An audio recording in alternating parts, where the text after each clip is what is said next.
চেইলের জার্নির গল্প, রোদ বৃষ্টির দোটানা পেরিয়ে কিছু লাইফ লং স্মরণীয় মুহূর্ত জমানোর গল্প, চেইল থেকে সারাহান যাওয়ার গল্প, সিমলার সব থেকে উঁচু পাহাড়কে ছুঁয়ে আসার গল্প।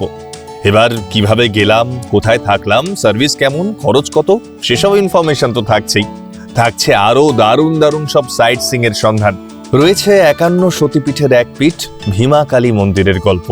তাহলে চলো আর অপেক্ষা কিসের, গল্প শুরু করা যাক।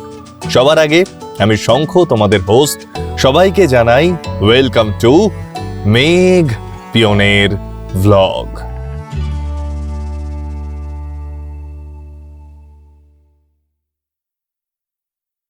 ক্যালেন্ডার বলছে 13ই জুন 2026 আর ঘড়ি বলছে 7:10।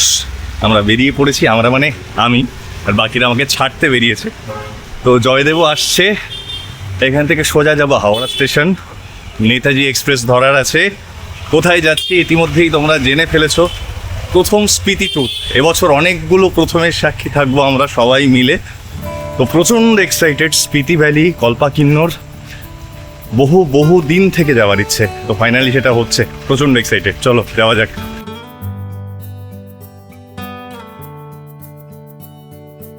চলো বাবা, টাটা, মা টাটা, দিদি হ্যাঁ চলো টাটা। সবাইকে শেয়ার করবে, সুবিধা অসুবিধায়। একদম একদম, চলো এলাম, বন্ধ করলাম, টাটা। এই যে ডান দিকে এত আলো দেখছো, এখানে মেলা হচ্ছে, আমাদের বলাকা মাঠের আনন্দ মেলা। জ্ঞান হওয়ার পর থেকেই দেখে আসছি। আগে খুব এক্সাইটেড থাকতাম জানো, এখন আর খবরও রাখা হয় না। এটাই হয়তো বয়সের ধর্ম। যাই হোক, ঘড়ি বলছে 8:17। দেখতে দেখতে আমরা মা ব্রিজে এসে পড়েছি। গন্তব্য তো হাওড়া, আগেই বললাম। 9:55 12311 আপ হাওড়া কালকা নেতাজি এক্সপ্রেস ধরবো আমরা। তো হাতে মোটামুটি সময় আছে। ওল্ড প্ল্যাটফর্মে দিয়েছে আমাদের ট্রেন, জেনারেলি 9 নম্বর থেকেই ছাড়ে।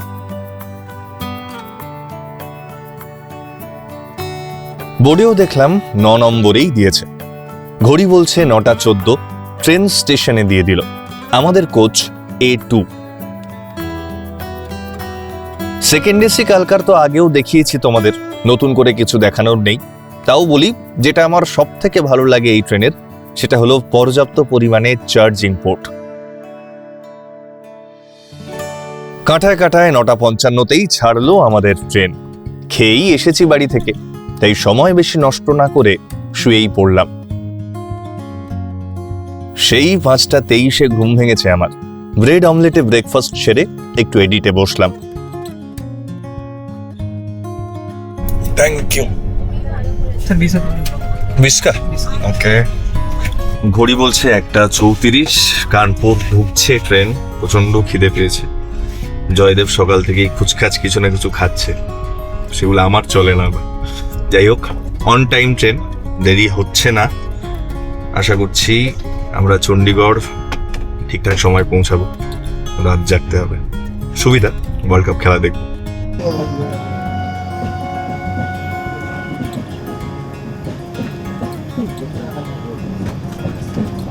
ঘড়ি বলছে 1:46। আমরা কানপুর ঢুকলাম। 1:30 ঢোকার কথা বা 1:33 ঢোকার কথা ছিল। ওর কথা ওই 10-12 মিনিটের এদিক ওদিক। আশা করছি কালকেও একদম ঠিক সময় পৌঁছাবো। আমাদের চণ্ডীগড়ে নামা, সেখান থেকে গাড়ি। আপাতত এখান থেকে আমাদের খাবার উঠছে। আবারও সেই বিগ বোল থেকে অর্ডার করেছি, যেটা আমার খুব পছন্দের। যতবার এই পথ দিয়ে যাই, দুপুরের লাঞ্চটা কানপুর থেকে অর্ডার করি এবং বিগ বোল থেকেই অর্ডার করি। তোমরা যারা লাঞ্চ অর্ডার করবে কানপুর থেকে, আমি অর্ডার অন ট্র্যাক বা জোম্যাটো অনলাইন থেকে বিগ বোল থেকে অর্ডার করেছি, এটা মাথায় রেখে। নিজেকে মুরগি মনে হচ্ছে। ব্যাপারটা হচ্ছে, পেমেন্ট সেকশনে গিয়ে পেমেন্ট করতে গিয়ে নেট স্লো থাকায় অর্ডার ক্যান্সেল হয়ে গেছে, সেটা আমি দেখিও নি। যাই হোক, খাবার আসেনি। তো স্টেশন থেকেই আপাতত স্যান্ডউইচ অর্ডার দিয়েছি। নেক্সট স্টেশন ইটাওয়া, তো সেখান থেকে আমাদের লাঞ্চ আমার উঠবে 3:30 সময়। আপাতত এটাই খাই। বিশ্বাস করো, মনে হয় না এর আগে কোনো স্টেশনের জন্য এতটা অপেক্ষা করেছি বলে। শঙ্খ বিশ্বাস, থ্যাংক ইউ। বিরিয়ানি অর্ডার করেছিলাম, যেটা শুধু দেখতেই বিরিয়ানির মতো। কষ্টে শিষ্টে গলাধকরণ করে এবং দিল্লি থেকে ডিনারের অর্ডার কনফার্ম করে আবার অপেক্ষায় মন দিলাম। এখানে বলে রাখি, আমার ওভারঅল ট্রেনের এক্সপিরিয়েন্স এবারে বেশ ভালো। সার্ভিস আগের থেকে অনেক অনেক বেটার লাগলো। বিশেষ করে সাফাই কর্মীরা বারবার পরিষ্কার করে গেছে কোচ।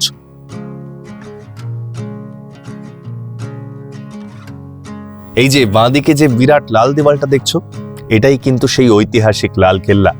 এর ইতিহাস যেমন গৌরবময় তেমনি রক্তক্ষয়ী এবং রোমাঞ্চকর। মুঘল সাম্রাজ্যের বৈভব, তাদের পতন এবং স্বাধীন ভারতের অভ্যুদয় সবকিছুরই মূর্তিমান সাক্ষী এই বিশাল দুর্গ।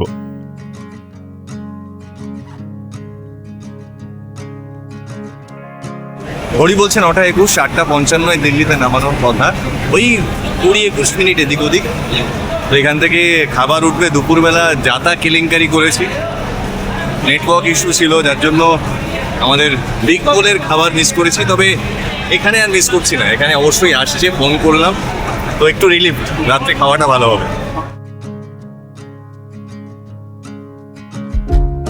যথারীতি এতটুকু নিরাশ না করে বিগ বোল আবারও অসাধারণ। মানে এত সেফ অপশন আমি খুব কম পেয়েছি। মানে অন দ্য গো বিগ বোলের মতো এরকম একটা খাদ্য সঙ্গী হলে জমে যায় ব্যাপারটা। অনেক কিছু অর্ডার করেছিলাম, smoky butter chicken, chicken Afghani, একটা dhaba style chicken. Joydeb dhaba style চিকেনটা খাচ্ছে, অপূর্ব ওভারঅল। আর দিদিদের, আমাদের সাথে যে দিদিরা যাচ্ছে, আমরা একসাথে অনেক গল্প করতে করতে যাচ্ছি, তো দিদিরাও খেলো। তো সবার ফিডব্যাক কিন্তু খুব ভালো, তো ভেবে দেখতে পারেন। এবার চণ্ডীগড়ের অপেক্ষা। 2:34 নেমে পড়লাম চণ্ডীগড় স্টেশনে। এবার গ্রুপের বাকিরা যারা এই ট্রেনে ছিল সবার এক জায়গায় হওয়ার পালা।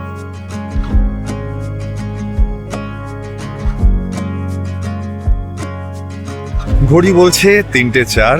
ফাইনালি আমরা চণ্ডীগড়ের স্টেশনের বাইরে চলে এসেছি। আমাদের টেম্পো ট্রাভেলারও রেডি। তাপস দ্বারা যা যা মালপত্র ছিল সব তুলে ফেলেছে। 2খানা টেম্পো যাচ্ছে। আর কেদারনাথ ট্রাভেলসের সাথে এবার প্রথম সফর, অবশ্যই স্পিতিরও প্রথম সফর, তাই এক্সাইটেড তো বটেই। যেমন যেমন অভিজ্ঞতা হবে সব দেখাতে থাকবো।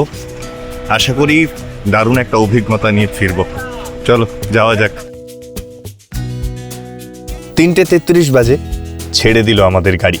চণ্ডীগড় থেকে এই কল্পা কিন্নর স্পিতি ট্যুরের আজকের প্রথম দিনের গন্তব্য চেইল, হিমাচলের নিরিবিলি সবুজে ঘেরা একটা পাহাড়ি গ্রাম। একদম নতুন একটা জায়গা আমার কাছে, তাই এক্সাইটমেন্টটাও একটু বেশি।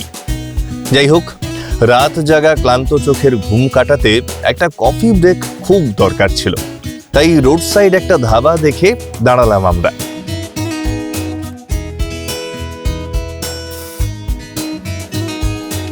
এখন কফির গুণে নাকি চিনির জানি না, ঘুমটা একদম কেটে গেল। 4:54 আবার ব্যাক টু পথ। তোমরা আকাশের রংটা দেখেছো? পূব আকাশ রাঙিয়ে সূর্যদেব আসছেন। এই ট্রানজিশনের সময়টা যে আমার কি প্রিয়। এই যে এই গেটের পর থেকে হিমাচল ডিস্ট্রিক্ট শুরু।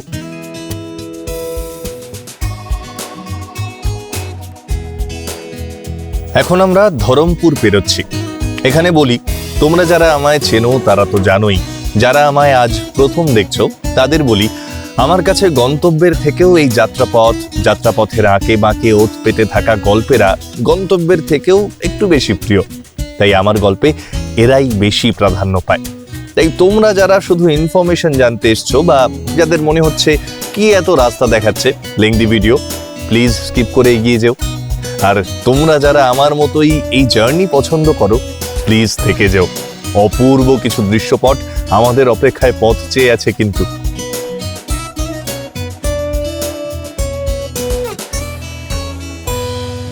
দেখতে দেখতে কেমন ল্যান্ডস্কেপগুলো পাল্টে গেল দেখলে। সকালের নরম রোদেলা আলোয় মুখরিত প্রকৃতি, আর সেই রোদের গায়ে মেখেই আমরা এগিয়ে চলেছি চেইলের পথে।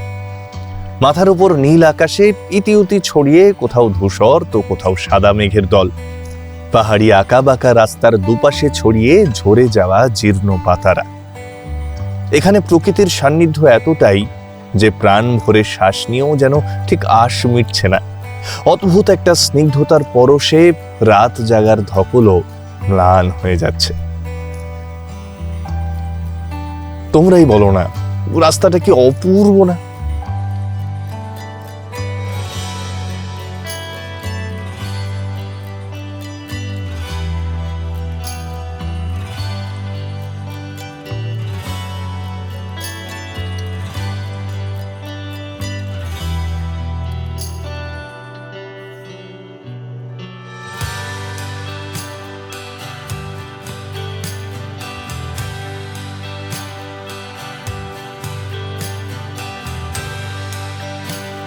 সুপ্রভাত। জেল থেকে ঘড়ি বলছে 7:51। আমরা পৌঁছে গেছি আমাদের আজকের হোটেল দিভেঞ্চার। এই যে পিছনের হোটেলটা, লোকেশনটা অপূর্ব। আর যে রাস্তাটা দিয়ে এলাম, মানে মাঝখানে ঘুমিয়ে পড়েছিলাম, হঠাৎ করে যখন ঘুম ভাঙলো, ঘুম ভেঙে দেখলাম যে রাস্তাটা, সেটা অপূর্ব, অসাধারণ ছিল। Overall experience. আর রোদটাও বেশ আরামদায়ক, ঠান্ডা আছে। যে গরম থেকে আসছি সেই গরমের তুলনায় এটা অনেকটাই ঠান্ডা। এখন এখানে ওই 17-18 ডিগ্রি টেম্পারেচার। যাই হোক, চলো হোটেলে যাই, দেখি ঘরদোর কেমন।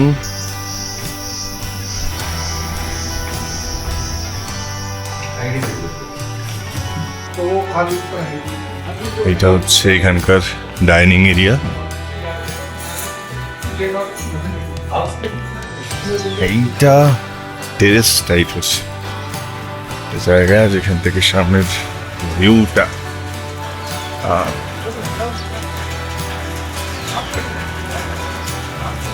আচ্ছা, এই ডিভেঞ্চারের আমরা যে ঘরটা পেয়েছি, ঘরটা একটু দেখাই। একটা গোল বেড এখানে দুজনের জন্য, মোটামুটি ঠিকঠাক ঘর। এখান থেকে খুব সুন্দর একটা ভিউ আছে সামনের ল্যান্ডস্কেপের। এই যে এই জায়গাটা বসে এই ভিউটা এনজয় করা যাবে। এদিকে পর্দা, এই থেকেও ভিউ পাওয়া যাবে।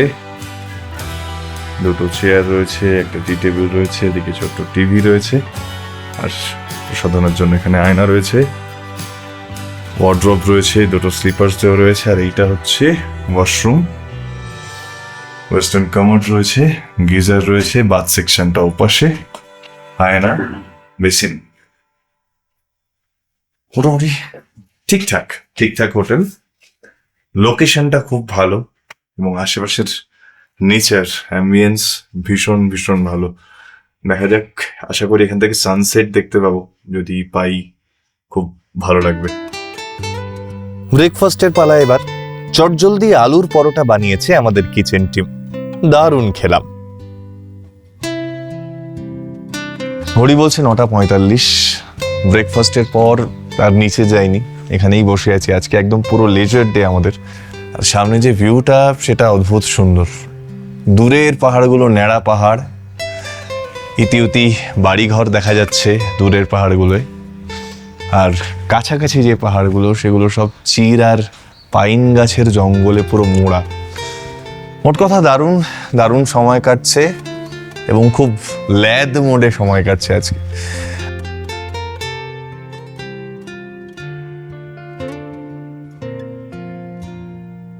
আচ্ছা, এসে ঘুমিয়ে পড়েছিলাম। ঘুম থেকে উঠে আমাদের যে গ্রুপটা আছে, এই স্পিতি ভ্যালির ট্যুর গ্রুপ, সেখানে মেনুটা দেখলাম।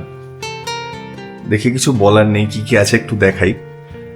সাদা ভাত, তারপর কি আছে বলো? ডাল, ডাল, মুগের ডাল, আলু ভাজা, আলু ভাজা, মাছের মাথা দিয়ে শাক চচ্চড়ি, ইলিশ মাছের মাথা, ইলিশ মাছের মাথা দিয়ে শাক ইলিশ মাছ ভাজা, ইলিশ মাছ ভাজা, এখানে ইলিশের টক, তারপরে ইলিশের ভাপা, ইলিশের ভাপা, এদিকে ইলিশের তেল, নিরামিষ শাক। আর যে ইলিশ খাবে না তার জন্য ডিম। বেসিক্যালি ইলিশ উৎসব শুনেই মনে হয়েছিল, এখানে লেখাও তাই দেখছি, ইলিশ উৎসব কেদারনাথ ট্যুরস অ্যান্ড ট্রাভেলস। প্রত্যেকটা পদ অপূর্ব হয়েছে। আমাকে যদি রেটিং দিতে বলা হতো, আমি 10-এ 11 দিতাম। ঘড়ি বলছে 2:55। আমাদের 3টের সময় বেরোনোর কথা ছিল, তো এক নাগাড়ে বৃষ্টি হয়ে চলেছে এই চেইলে। এটা হিমাচলের একটা ছোট্ট গ্রাম, সিমলার কাছাকাছি এই গ্রামটা, কিন্তু সিমলার থেকে একদম অন্য রকম ভাইব। খুব শান্ত নিরিবিলি একটা গ্রাম, যেখানে প্রকৃতিকে অনবরত ফিল করা যায়, প্রকৃতিকে অনবরত উপভোগ করা যায়। আপাতত এই বিরাট জানলার পাশে বসে বৃষ্টি উপভোগ করছি আমরা। জানি না বেরোতে পারবো কিনা, দেখা যাক। হোপফুলি একটু হলেও এক্সপ্লোর করবো এই জায়গাটা। প্রকৃতি আমার ডাকে সাড়া দিল ফাইনালি।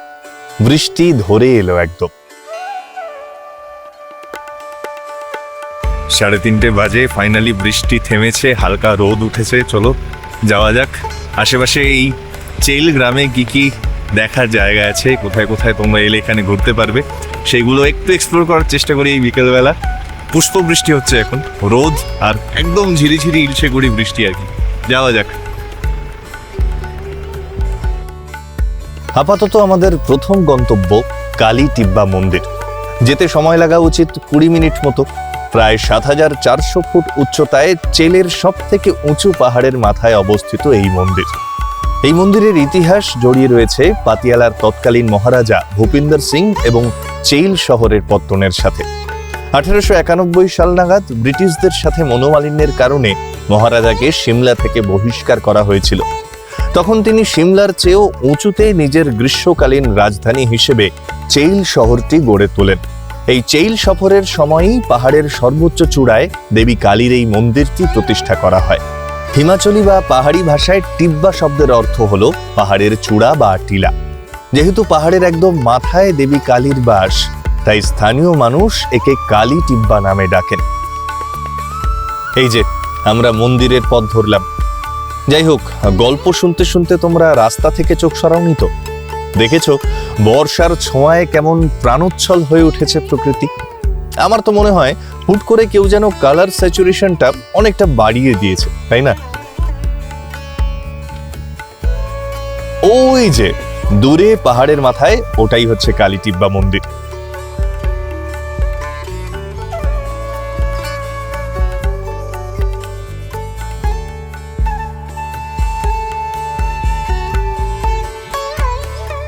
বাপরে, মন্দিরে ঢোকার এই রাস্তাটা দেখলে কেউ বলবে এটা মন্দিরের রাস্তা, কোনো দুর্গের প্রশস্ত পথ বলে মনে হচ্ছে না।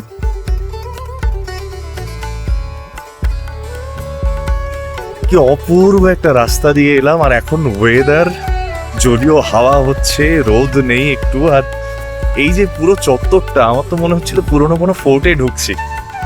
এটা কালী মন্দির বলছে।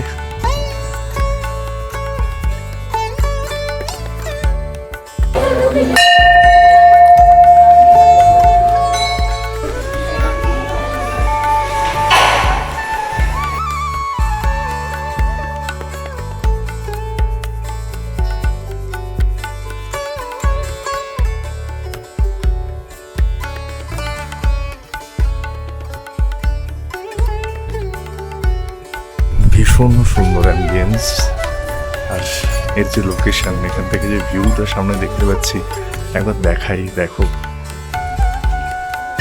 এই হচ্ছে এখান থেকে ভিউ, অপূর্ব।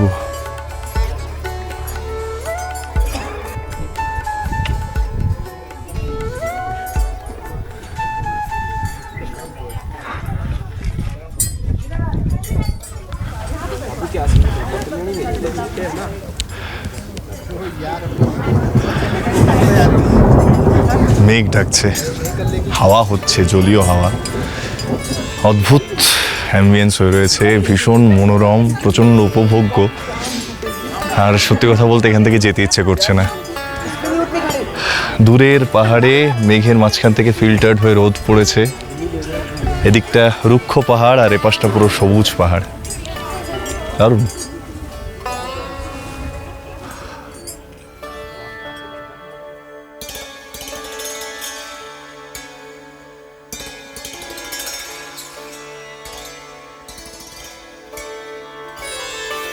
মন্দির থেকে বেরোতে না বেরোতেই বৃষ্টি ঘিরে ধরলো আমাদের।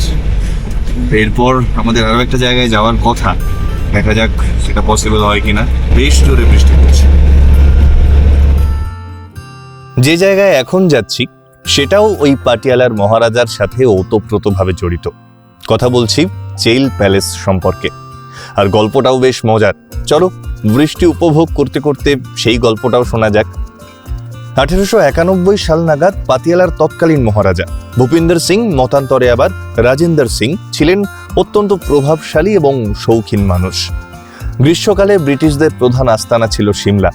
শোনা যায় এক উচ্চপদস্থ ব্রিটিশ অফিসারের মেয়ের সাথে মহারাজার প্রেমের সম্পর্কের জেরে ব্রিটিশরা রেগে গিয়ে মহারাজাকে সিমলা শহরে ঢোকার ওপর নিষেধাজ্ঞা জারি করে। অপমানে ক্ষুব্ধ মহারাজা তখন প্রতিজ্ঞা করেন ব্রিটিশদের সিমলার চেয়েও উঁচুতে এবং আরও সুন্দর জায়গায় তিনি নিজের গ্রীষ্মকালীন রাজধানী গড়ে তুলবেন। তিনি সিমলার ঠিক উল্টো দিকের এই পাহাড়টাকেই বেছে নেন, যার নাম চেইল। আর সেখানেই 1891-92 সালে তৈরি হয় এই চোখ ধাঁধানো প্যালেস, যা আজ চেইল প্যালেস নামে পরিচিত। প্রায় মুষলধারে বৃষ্টি পড়ছে। আমরা এখন চেইল প্যালেসে ভেতরে ঢুকবো, বাইরের অ্যাম্বিয়েন্সটাও দেখাই। পুরো চির আর পাইন গাছের জঙ্গলে মোড়া একটা প্যালেস।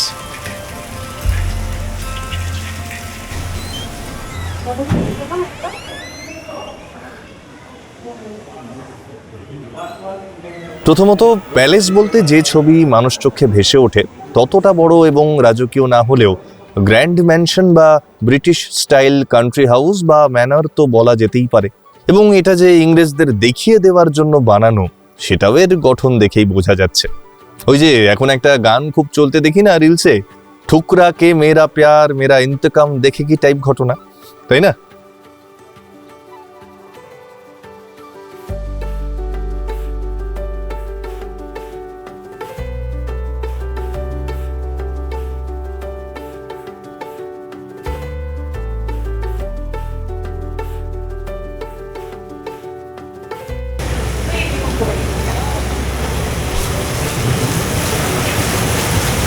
বাইরে আকাশ ভাঙা বৃষ্টি। আমরা এখন ঘরবন্দি বা প্যালেস বন্দি বলা যেতে পারে।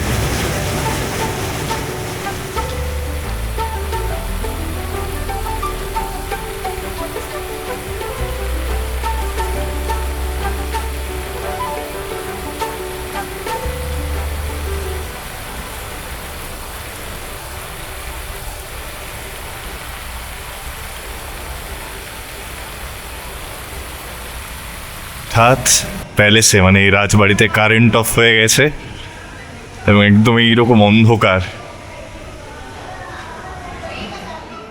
অপূর্ব। এখানে মেরে ঢোল নাচুন চালিয়ে দিলেই হয়ে গেল।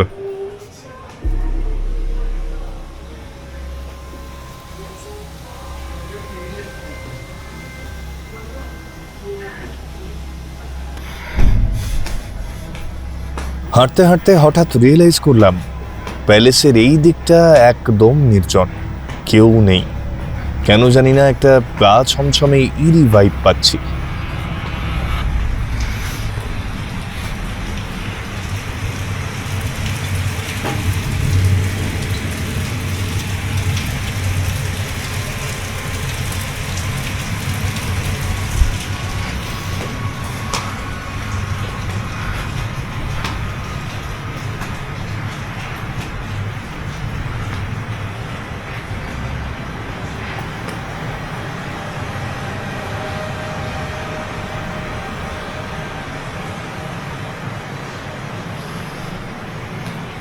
এই সাইডটা একদম গা ছমছমে একটা ভাইব আছে। আমি অনেকটা হেঁটে চলে এসেছি, এদিকটা কেউ নেই। এদিকটা একদম গা ছমছমে একটা ভাইব। সেই একদম পুরোনো আমলের বাড়িতে ঢুকলে যেরকম একটা ফিল পাওয়া যায়, এটা বহু পুরোনো আমলের প্যালেস যদিও।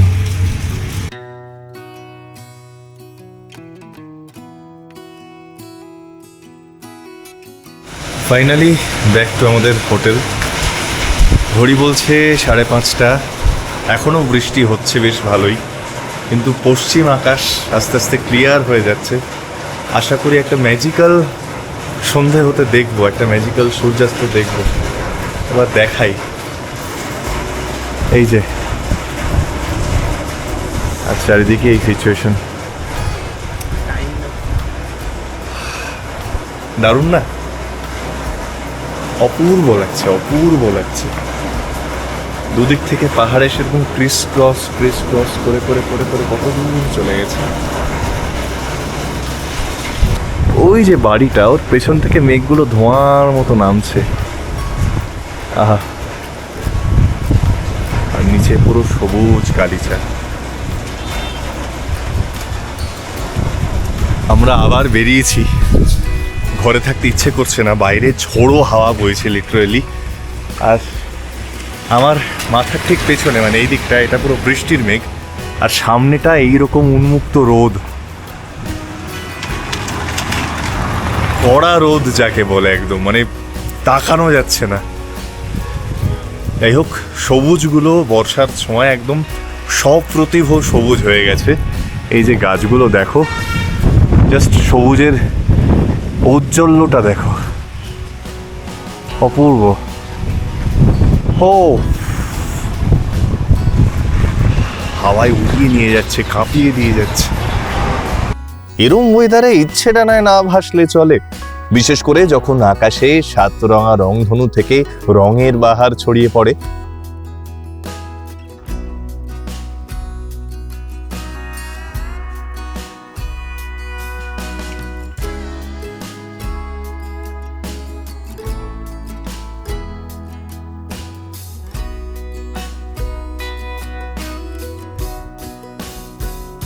ওই দেখো ডবল রংধনু, আর ওই যে মাঝখানে সাদা মতো জিনিসটা, ওটাই কিন্তু সেই কালীটিব্বা মন্দির। সানসেট দেখবো বলে এখানে এসে বসেছি। একটা ছোট্ট রেস্টুরেন্ট আছে, মানে একদম রাস্তার পাশের ছোট্ট একটা দোকান, যেখানে ম্যাগি মোমো পাওয়া যায়। আমাদের হোটেল থেকে 100 মিটারের মধ্যেই আছে। তো আমার সামনে একদম পুরো একটা বিস্তীর্ণ প্রান্তর, যেখানে পাহাড়ের পর পাহাড়ের স্তর দেখা যাচ্ছে, আর তার পেছনে ঠিক সূর্যটা ডুববে। এখনো বেশ রোদ, আর আরামদায়ক একটা ছোঁয়া দিয়ে যাচ্ছে আমাদের স্কিনে।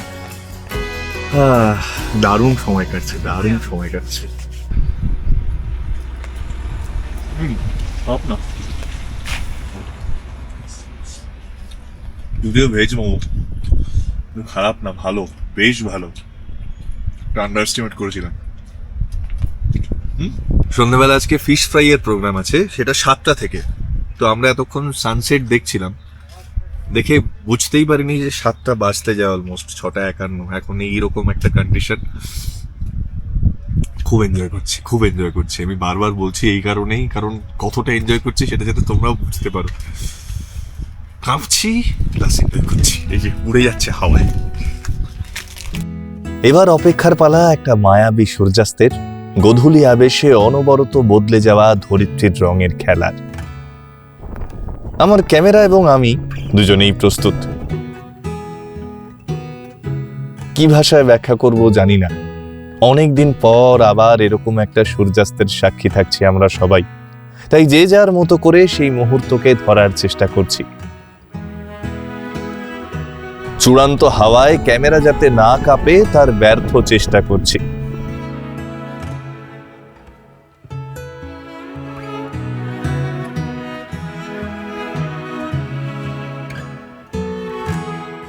সানসেট দেখতে দেখতে এই জিনিসটার কথা ভুলে গেছিলাম। 7:35 বাজে, সানসেটও হয়ে গেছে, কিন্তু এখান থেকে নিচে যেতে ইচ্ছে করলো না, তাই এখানেই আনিয়ে নিয়েছি ফিশ ফ্রাই, আজকে আমাদের সন্ধ্যের স্ন্যাক্স। অপূর্ব বানিয়েছে, অপূর্ব। মানে আমাদের কলকাতার বড় বড় ব্র্যান্ডের সাথে কম্পিটিশনে টেক্কা দিতে পারে, এত ভালো। কিন্তু প্রকৃতির যে এখনো আরো অনেক রঙের খেলা দেখানোর বাকি, সেটা আমরা কেউ বুঝিনি। এটা বোনাস। কিছু কিছু মুহূর্ত হয় যা শুধু চুপ করে উপভোগ করতে হয়, যে মুহূর্তগুলো শুধু নিজের হয়, একান্তই নিজের। আজকের এই সন্ধেতেও সেই মাদকতাটা ভরে ভরে আছে।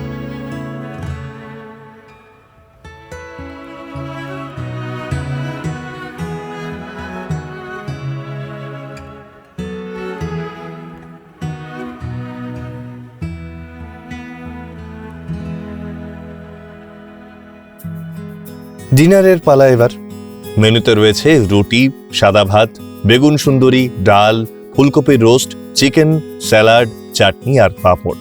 নতুন করে আর কি বলি রান্না সম্পর্কে, এবেলাও ফাটাফাটি।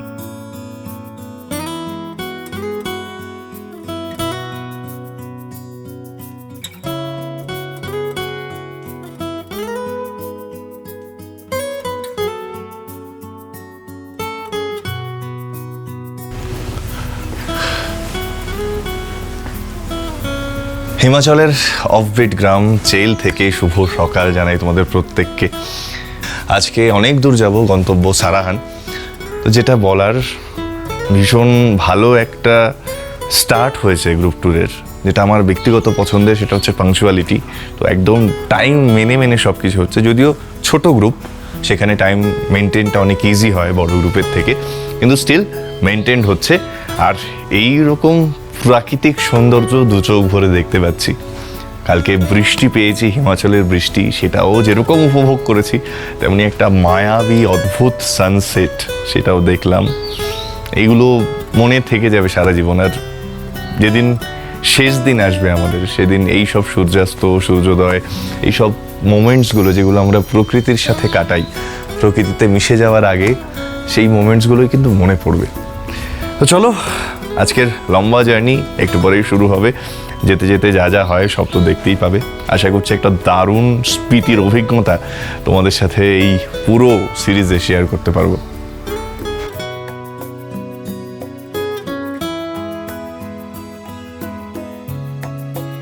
এখন বাজে 8:30। আমাদের মোটামুটি সব কিছু কমপ্লিট, লাগেজ লোডিং থেকে শুরু করে সব কমপ্লিট। এবার বেরোনোর পালা। আমরা সাইট সিং করতে করতে যাব। সবার আগে একটা পাহাড়ের চূড়ায় উঠবো, কোথায় সেটা ক্রমশ প্রকাশ্য, দেখতে থাকো। রোদ ঝলমলে দারুণ একটা দিন। গতকালের ক্লান্তি কাটিয়ে ফুল চাঙ্গা হয়ে বেরিয়ে পড়েছি সবাই। এবার প্ল্যানটা একটু বলি। আজকের টোটাল জার্নি প্রায় 180 কিলোমিটার। আলটিমেট গন্তব্য সারাহান। যেতে সময় লাগবে প্রায় 6 ঘন্টা। এবার একটা দারুণ সাইট সিংও আছে, আবার মাঝপথে লাঞ্চও আছে। তাই ধরে রাখো কম বেশি 9 ঘন্টা তো লেগেই যাবে। তাই তাড়াহুড়ো করলে হবে না, ধৈর্য ধরে বসতে হবে আর যাত্রাপথকে চুটিয়ে উপভোগ করতে হবে। যাই হোক, এবার বলি সাইট সিংয়ে কোথায় যাচ্ছি। আমরা যাচ্ছি সিমলার সব থেকে উঁচু পাহাড় হাটু পিকে। তারপর লাঞ্চ সারবো কোথাও একটা। আমাদের কিচেন টিম সব রান্না করে নিয়ে বেরিয়েছে। এখানে বলে রাখি, এখনো পর্যন্ত যতটুকু দেখলাম তাতে নাম্বার কাটার কোনো জায়গা দেয়নি কেদারনাথ ট্যুর অ্যান্ড ট্রাভেলস। সেটা কমিউনিকেশন থেকে শুরু করে অ্যাকোমোডেশন, খাওয়া দাওয়া, সার্ভিস এবং টাইমিং, সবাইতেই পাসড উইথ ফ্লাইং কালার্স। তাই তোমরা যারা একটা নির্ভরযোগ্য ট্রাভেল এজেন্সির খোঁজ করছো, যারা এরকম গ্রুপ ট্যুর করায়, আমি নাম্বার দিচ্ছি স্ক্রিনে আর ভিডিও ডেসক্রিপশনে, যোগাযোগ করে নিও। আশা করি তোমাদের এক্সপিরিয়েন্সও খুব ভালো হবে। আর হ্যাঁ, আরও একটা কথা বলার, একদম ক্লিয়ারলি কথা বলে নেবে কেমন কি হোটেল পাবে, প্যাকেজে কি ইনক্লুডেড, কোনটা এক্সট্রা খরচা, যাতে পরে কোনো সমস্যা না হয়। এজেন্সির দায়িত্ব যেমন ভালো সার্ভিস দেওয়া, একটা ট্যুরকে যতটা সম্ভব ভালো করা, তেমনি আমাদের ট্যুরিস্টদেরও দায়িত্ব যাওয়ার আগে পুঙ্খানুপুঙ্খ জেনে যাওয়া, পাওয়া না পাওয়ার হিসেবটা।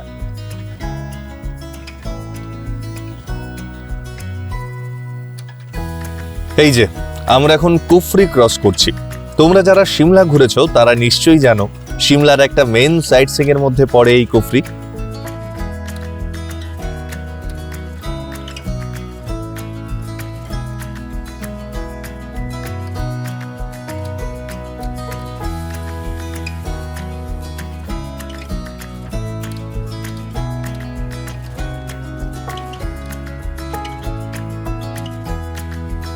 এই যে আপেল বাগান শুরু হয়ে গেছে।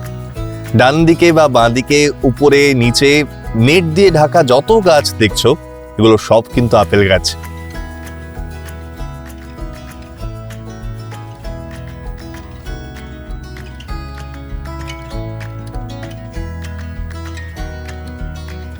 আর এই যে বাঁ দিকে ছোট ছোট বক্সগুলো দেখছো, এখানে মধু চাষ হচ্ছে।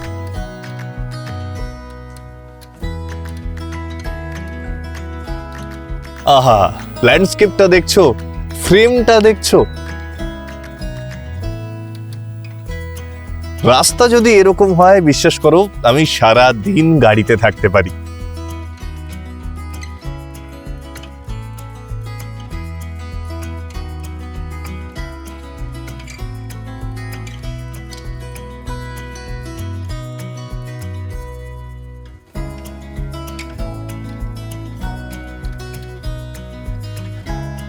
ওই দেখো সাইক্লিং করছে। সত্যি বলতে এদের দেখে পেগাসাসকে খুব মিস করছি। অনেকেই তোমরা জিজ্ঞেস করো পেগাসাসকে নিয়ে কেন বেরোই না। বিশ্বাস করো, বেরোতে তো চাই, কিন্তু পিঠের যা কন্ডিশন, তাতে লং জার্নি করা খুব মুশকিল। এই যে গল্প করতে করতে আমরা অলমোস্ট এসেই গেছি আমাদের প্রথম স্টপে।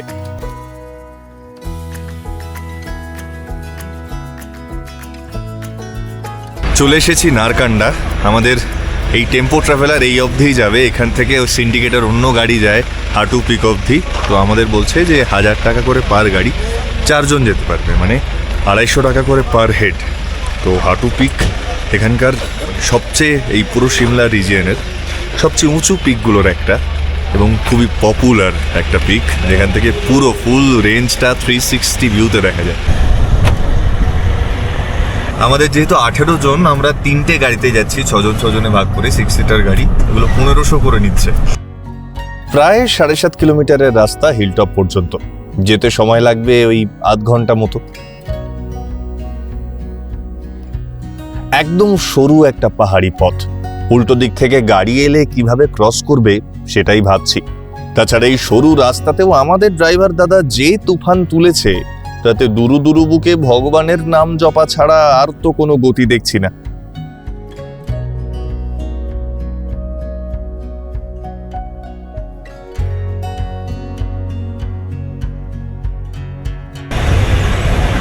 দেখো দেখো কাণ্ড দেখো, আর একটু হলেই যাচ্ছিল।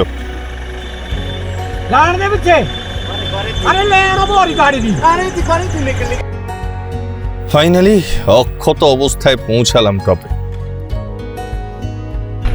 চলে এসেছি হাটু পিক। এটা এই সিমলা চত্বরের টপ পিকসগুলোর একটা। এখানে খুব সুন্দর একটা মন্দির আছে, এখানে বলা হয় মা কালীকে পুজো দেওয়া হয়। তো চলো যাওয়া যাক।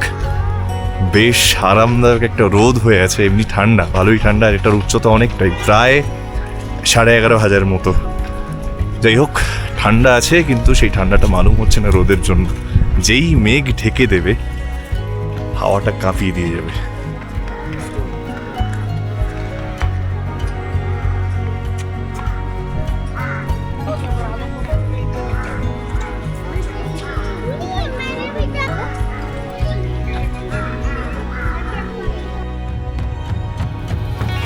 ভেতরে ছবি তোলা অ্যালাউড নয়,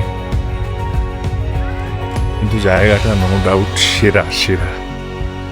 একদম টপ পয়েন্ট, তো এখান থেকে যে ভিউটা পাওয়া যায় সেটা অনবদ্য।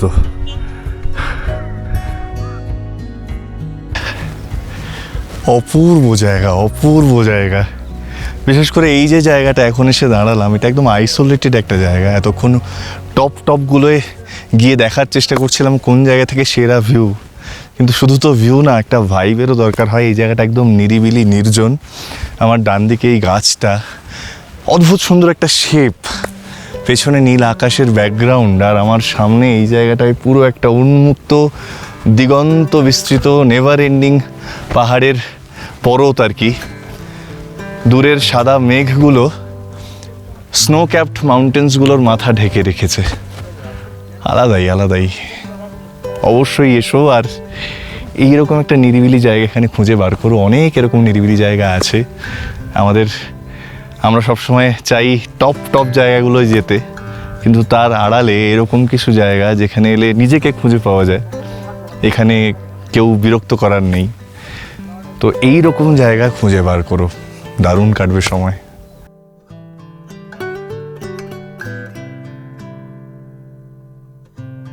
আর এবার তোমাদের এই হাটু পিকের যেটা টপ পয়েন্ট, সেখান থেকে যে ভিউটা, আক্ষরিক অর্থে 360 ভিউ, সেটা একটু দেখাবো। এই হচ্ছে 360 ভিউ।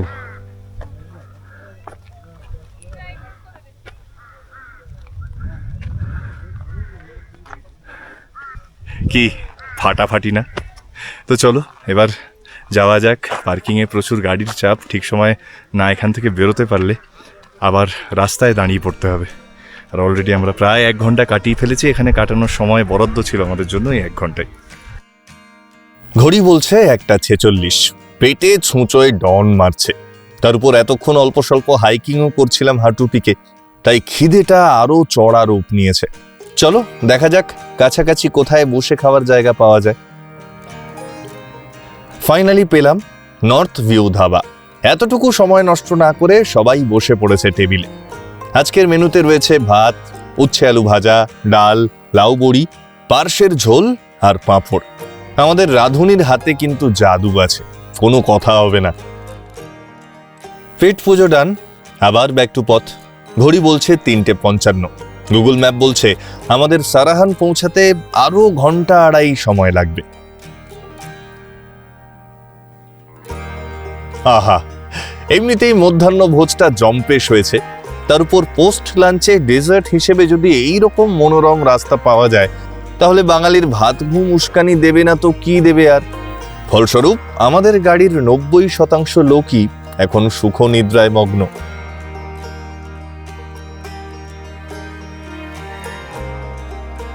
বাঁদিকে এই যে ভ্যালিটা দেখছো, এটাকে বলে সতলুজ ভ্যালি, আর নিচে যে নদীটা দেখছো এটার নাম সুতলেজ নদী। বাংলায় যাকে শতদ্রু নদী নামেও চিনি আমরা। শতদ্রু হলো নদীটির প্রাচীন এবং ঐতিহাসিক সংস্কৃত নাম, যার অর্থ শতধারায় প্রবাহিত। আর সুতলেজ বা সতলেজ হলো এর আধুনিক ইংরেজি ও প্রচলিত নাম। এই নদীটি তিব্বতের রাক্ষসতাল হ্রদ থেকে উৎপন্ন হয়ে হিমাচল প্রদেশ ও পাঞ্জাবের উপর দিয়ে প্রবাহিত হয়ে পাকিস্তানে প্রবেশ করেছে এবং সিন্ধু নদের অন্যতম প্রধান উপনদী হিসেবে পরিচিত।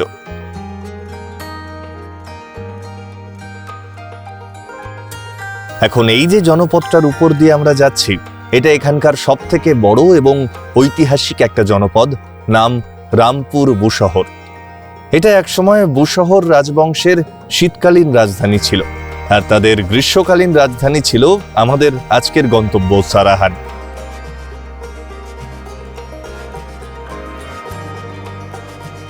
যাত্রাপথটা তো এক কথায় অপূর্ব, কিন্তু একটাই চিন্তা যে সূর্যাস্তটা ধরতে পারবো তো। আমি মিস করতে চাই না, তাছাড়া সারাহানকেও একটু এক্সপ্লোর করার সময় তো দরকার হাতে।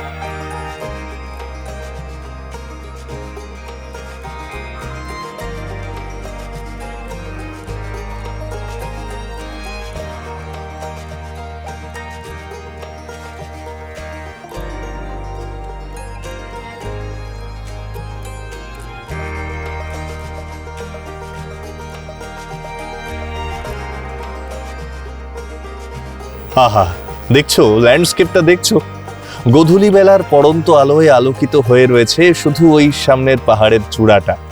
কি মায়াবী লাগছে না? যাই হোক, ঘড়ি বলছে 5:28। আমরা জেউরিতে ঢুকছি। এই জেউরি থেকেই সারাহানের যাওয়ার রাস্তা আরো উপরে উঠে গেছে।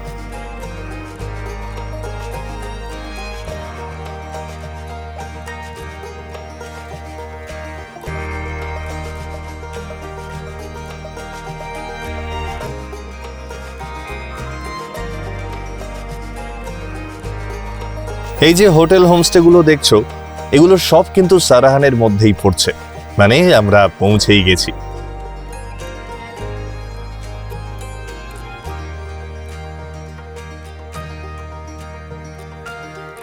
ঘড়ি বলছে 6:15 আর আমরা পৌঁছালাম সারাহান। আমার পেছনেই আমাদের হোটেল স্নো ভিউ।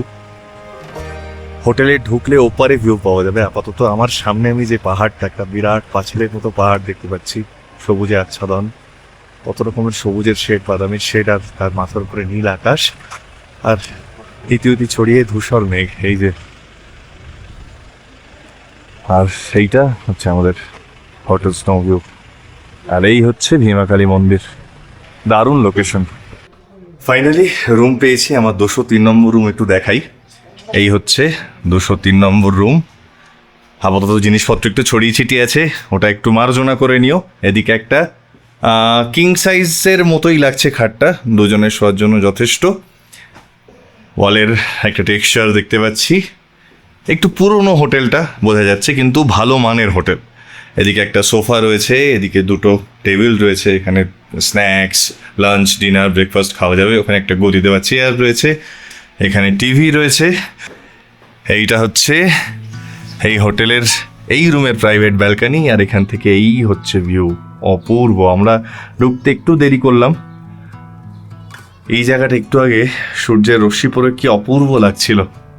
আচ্ছা, আর এইদিকে এই হচ্ছে পশ্চিম দিক, সূর্য ওখানে অস্ত যাচ্ছে।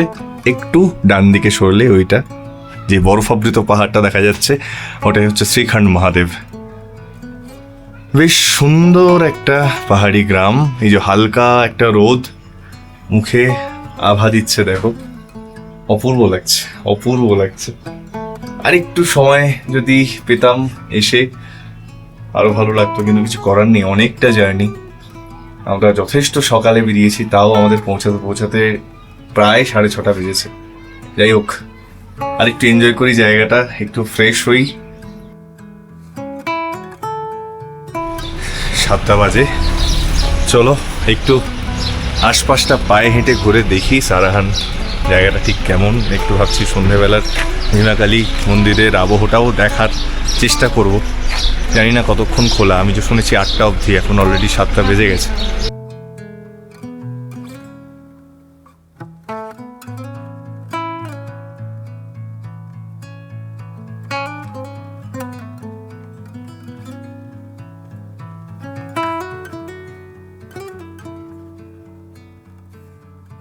আমাদের হোটেল থেকে 100 মিটারও আসেনি। আর এই যে বাঁদিকে ওই হচ্ছে ভীমাকালী মন্দির, 51 শক্তিপীঠের এক পীঠ বলা হয়, যেখানে মায়ের কান পড়েছিল। সুন্দর একটা পাহাড়ি গ্রাম, গ্রামের থেকে একটু বেশি মফস্বলও বলা যেতে পারে। প্রচুর দোকানপাট রয়েছে, হোটেল হোমস্টেজ রয়েছে, এখানে মায়ের পুজো দেওয়ার ডালা রয়েছে। সারাহানে সন্ধে নামছে দ্রুত, ওদিকে মন্দিরের মাইকের ভজনও আকাশ বাতাস মুখরিত করছে। একটা মিষ্টি গন্ধ মিশে আছে এই মন্দিরের হাওয়ায়। হঠাৎ করেই নিজেকে বড্ড শান্ত লাগছে। কিছু কিছু জায়গা হয় যেখানে গিয়ে দাঁড়ানো মাত্র সেই জায়গা আমাদের সাথে কানেক্ট করে এবং আমাদের অজান্তেই আমাদের শরীর ও মন তাতে সাড়া দেয়। বিশ্বাস করো, এই মন্দিরের আবহেও সেই স্পন্দন অনুভব করছি আমি, আমার গায়ে কাঁটা দিচ্ছে। চলো এবার তাহলে তোমাদের এই মন্দিরের গল্পটাও বলি। হিমাচলের এই ভীমাখালী মন্দির আসলে পুরাণের দুটো মহাকাব্যিক যুদ্ধের সাক্ষী। প্রথমটি সতীপীঠের প্রাচীন গল্প। দক্ষ যজ্ঞের পর সতীর দেহ নিয়ে মহাদেবের তাণ্ডবের সময় বিষ্ণুর চক্রে খণ্ডিত দেবীর বাম কান এসে পড়েছিল সারাহানের এই পবিত্র মাটিতে। তাই এটি 51 সতীপীঠের অন্যতম প্রধান এক জাগ্রত পীঠ। দ্বিতীয়টি বৈষ্ণব আর শৈবদের এক মহাযুদ্ধ। প্রাচীন শোনিতপুরের শিবভক্ত রাজা বানাসুরের মেয়ে উষা শ্রীকৃষ্ণের নাতি অনিরুদ্ধকে জাদু বলে হরণ করে এই প্রাসাদে বন্দী করেন। নাতিকে উদ্ধার করতে কৃষ্ণ আক্রমণ করলে বানাসুরের পক্ষে স্বয়ং শিব যুদ্ধে নামেন। শুরু হয় চরাচর কাঁপানো হরিহর যুদ্ধ। অবশেষে কৃষ্ণ বানাসুরের হাত কেটে তার অহংকার চূর্ণ করেন এবং শিবের অনুরোধে তাকে প্রাণদান দিয়ে উষা অনিরুদ্ধের ধুমধাম বিয়ে দেন। বিশ্বাস করা হয় বানাসুরের কাটা মস্তক যেখানে চাপা পড়েছিল ঠিক তার ওপরেই আজকের এই মন্দির দাঁড়িয়ে আছে। তাহলে নিশ্চয়ই বুঝতে পারছো এই জায়গাটার মাহাত্ম্য। একটাই অনুরোধ করব তোমাদের, ভগবানে বিশ্বাস থাক বা না থাক, একবার অন্তত এই আবহকে গায়ে মাখতে এসো, অনুভব করতে এসো, হয়তো অনেক কিছু পেলেও পেতে পারো। যাই হোক, এই অনুভূতির পর আমার মনে হয় না আর কিছু থাকতে পারে, তাই আজকের পর্ব এখানেই শেষ করছি। তোমরা জানিও তোমাদের কেমন লাগলো, অপেক্ষায় থাকবো। দেখা হচ্ছে আবার আগামী সোমবার এই সিরিজের পরবর্তী পর্ব নিয়ে। ততক্ষণ সবাই ভালো থেকো, সুস্থ থেকো, আর এই অদমের অপেক্ষায় থেকো। আজকের মতো মেকপিয়ন সাইনিং অফ।